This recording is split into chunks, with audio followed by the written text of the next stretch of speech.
This clonable site is a demonstration of how you can use individual predefined layouts at the CMS item level. And I prefer to use this at the CMS item page level because I can do much more robust and complex layouts, but you can do it at the item level in a very similar fashion. So let's have a look at what we're talking about here. This is a series of sample projects all stored in the CMS. Each have images and videos and whatever random content was generated by Webflow's CMS generation tool. And you can see each of these items here has a layout identified. I've created 4 different types of layouts for each item. And each project here can specify its own layout that I want that project to appear with. If I click one, I'm going to hold down the control key so these open up in different windows. This is a standard layout item. This is what a standard layout item looks like. You can see I've identified it as using the standard layout so you know what you're seeing. Doesn't mean anything. Standard layout doesn't mean anything in particular. It is just a particular arrangement of elements that are data bound to the CMS in some way, and all of this content here is coming from the CMS.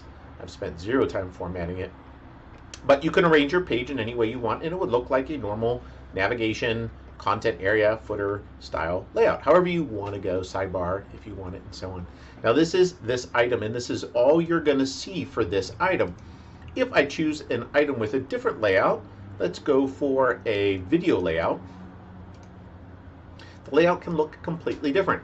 Now, this is still a project page.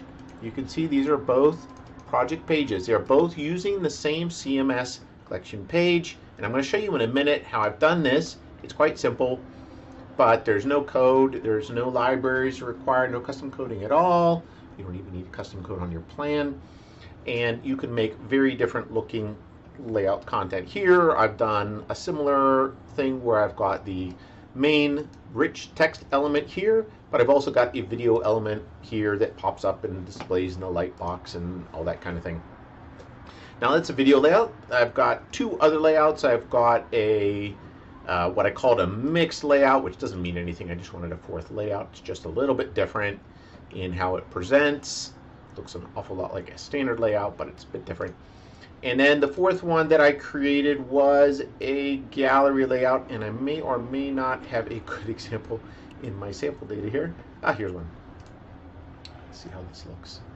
So gallery layout centers attention on the photo gallery. The photo gallery in this case is a multi-image field in the CMS collection. So I can have up to 25 images.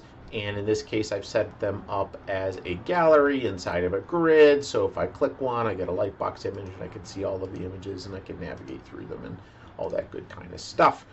So if there were more images, they would automatically flow, and my text would appear below it. So each layout is meant to have a different focal point. Some of them are focused on the text, some of them are focused on a video, some of them are focused on a photo gallery, some of them might be focused on something else. So that is the basic idea here, is that because projects natively will have different emphasized content, I want to give it that flexibility. So how was this thing built? Let's have a look at the project. The project is incredibly simple. I'm going to dive into the CMS first because I want to show you a couple of key things.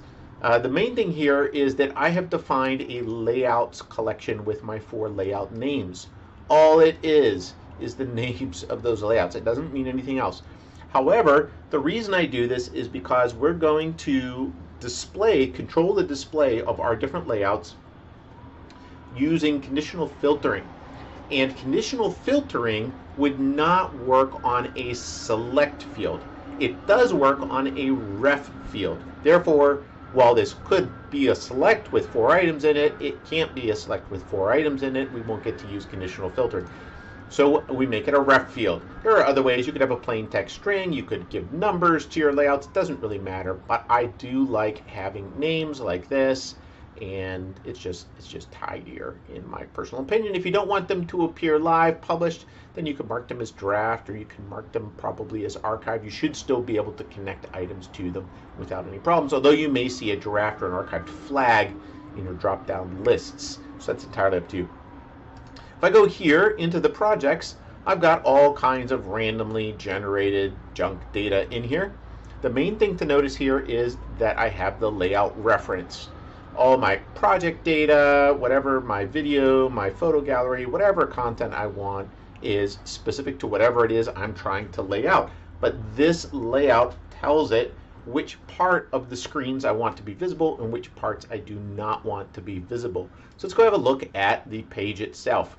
I've got my projects template here, and my projects template right now is set up so that it will apply the conditional filtering. If I look at the actual page, I can see all 4 layouts are here. But of course, I'm only going to see one of them at a time, and the reason is, very simply, if I expand everything, you can see everything in here. All of my layout details are in each layout. One of the challenges with this is that I can only see one of my layouts at a time, and therefore if I want to work on my layout, how do I make it so that I can find and edit and manage and work on my content? So I do have a technique for that, which I'll show you very quickly. Before I do, just so I don't skip over anything important here, I need to show how the fundamental mechanism here works, which is that each of these layout divs is conditionally filtered. Layout is standard layout. The second one, layout, is video layout. This third one, layout, is gallery layout. Fourth one, layout is mixed. Whatever your layouts are, you would filter each of these big sections. And this is the big body section. You can see the only other things in the page are my nav and my footer. So let's talk about administration, because this is something that always needs to be top of mind when you're building a site. Someone's going to have to edit this content, and it probably won't be you as the designer, which means it needs to make sense. So the way that I handle this for my clients is that I will create in my projects data a couple of items which are archived. They are not going to be visible, published on the main site, but they are representative data that is going to be accessible and selectable in different views. And I can sort them here with status. I cannot sort on status. That's fine. I can sort on name. There we go. I can sort on name inverted. And you can see that because these all have, I've started them with tildes in the top left corner of your keyboard, next to the backtick asterisk. They are sorting after the alphabetic characters. So if I sort this normally, I've got A, B, C, and then I've got all my tildes at the end. If I use other characters like an exclamation point, an @ sign, an ampersand, they will appear at the beginning. I want them to appear at the end. I will show you why that is later. And this is all thinking towards how do we make this easy to use. Now you notice that each of my 4 archived demonstration projects here each have a different layout, and I've named them for easy visual reference. This is a gallery layout, and it's a gallery layout mixed, standard, and so on, video. They contain placeholder content. It doesn't matter what the content is. It does matter that they have content, because I need something to see when I'm doing my layout. So in particular for my gallery layout, I want gallery images. Otherwise, I'm not going to have much to work with. Now let's go back to the project page so you can see how this works. If I come into my selector here, in terms of which page am I looking at, you'll see that as a customer, they're going to see their projects. They're going to see the natural projects. But at the end of this list, sorted at the bottom, is going to be these 4. These 4 are where I can actually do my design work as a designer. I know, but if I glance at this list, I don't know what these layouts are. Which one is it? I want to work on my gallery layout. Which one's a gallery one? No idea, because I'm seeing the project names. But if I go down to the bottom here, because I've named them, these archived items according to their layout type, I can select a gallery layout, I can select a mixed layout, I can select a standard layout, and I can select a video layout. Now, for this particular purpose, this is mostly to benefit you as the designer, because here we're talking about making modifications to the layouts themselves. From your customer's perspective, your customer is going to be primarily working in the WYSIWYG view here with whatever layout they've chosen, and they're going to choose their layout on the project level. So they go into the project, let's say that they've got this one here they are working on, and of course they're in the editor. and they get to choose the layout that they want this project to have in the editor. And they can change it later if they want to. If they decide, you know what, this has a lot of images, let's change it to a gallery layout. No problem at all. System isn't going to care one bit. And it's very, very easy for you to teach your customers how to do that and how to manage it. I find this technique very, very useful for all kinds of things.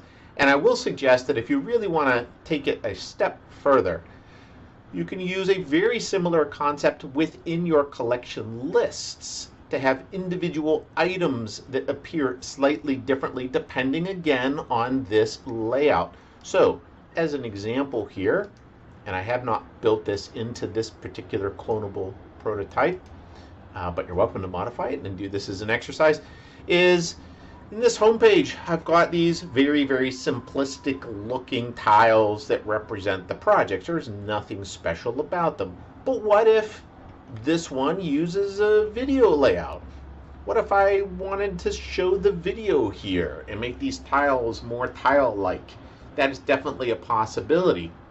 What if I have a photo layout that features a primary photo? Or I want to use a gallery layout and that first image in the gallery is something special that I might want to display in some special way. All of these are possibilities, and you can do the exact same technique here within the collection list level. You would have a layout 1, a layout 2, a layout 3, and you would use your conditional visibility to control which of them to appear for which project item. I hope this is useful. It's a technique I love, and my clients have been extremely happy with the results.